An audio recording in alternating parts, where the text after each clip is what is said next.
তোমাকে ভালোবেসে কেউ একজন প্রতিদিন বলে যাচ্ছে কেমন আছো, কি করছো, খেয়েছো কিনা, এরকমের ইত্যাদি কথাবার্তা বলে তোমার প্রতিনিয়ত খোঁজ রাখছে, কেয়ার করছে, কিন্তু তুমি তার কোনো মূল্যই দিলা না, অবহেলা করে যাচ্ছ। শত ব্যস্ততার মাঝেও কেউ একজন তোমাকে এইভাবে খোঁজ রাখছে, অথচ এতে তোমার কিছুই যায় আসে না, অবহেলা করেই যাচ্ছ। তোমার অবহেলা পেয়ে মানুষটা খুব কষ্ট পাবে, রাত জেগে চোখ লাল করবে, তবুও তোমার খোঁজ রাখছে প্রতিনিয়ত। তুমি হয়তো ভাববে, বাহ, এত কষ্ট দেওয়ার পরও সে আমাকে ভুলেনি, না জানি আমাকে কত ভালোবাসে। এই দুর্বলতা পেয়ে তুমি প্রতিনিয়ত অবহেলা করেই যাচ্ছ।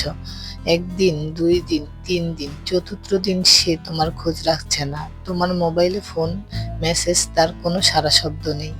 তুমি হয়তো অবাক হয়ে যাবে, ভাববে কি ব্যাপার, আজকে তার কোনো খবর নেই কেন। তোমার মন খারাপ হয়ে যাবে, তুমি হয়তো একটু ব্যস্ত হয়ে পড়বে তার খবর নেয়ার জন্য। অবশেষে জানতে পারবে সে মানুষটা রাতের পর রাত তোমার জন্য কেঁদে চোখ লাল করে দিত, সে এখন গভীর ঘুমে মগ্ন। মানুষটা তার সবকিছু বাদ দিয়ে প্রতিনিয়ত তোমার খোঁজ রাখতো, সে এখন তার বন্ধুদের সাথে ফুল মাস্তিতে আছে।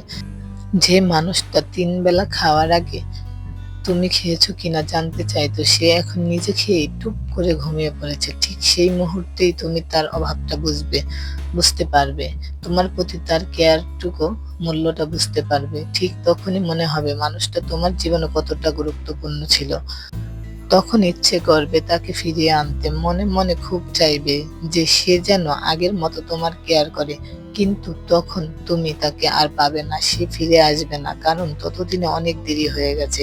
তুমি অনেক দেরি করে ফেলেছ। অবহেলা খুব খারাপ, অবহেলার যন্ত্রণা খুব তীব্র, সেও যন্ত্রণা পেতে চায় না। তোমার বাসার সামনে যে কুকুরটা প্রতিনিয়ত ঘুমিয়ে থাকতো, তাকে একটু অবহেলা করেই দেখো, একটু তাড়িয়ে দেখো, দেখবে কুকুরটা তোমার বাসার সামনে থেকে হারিয়ে যাবে।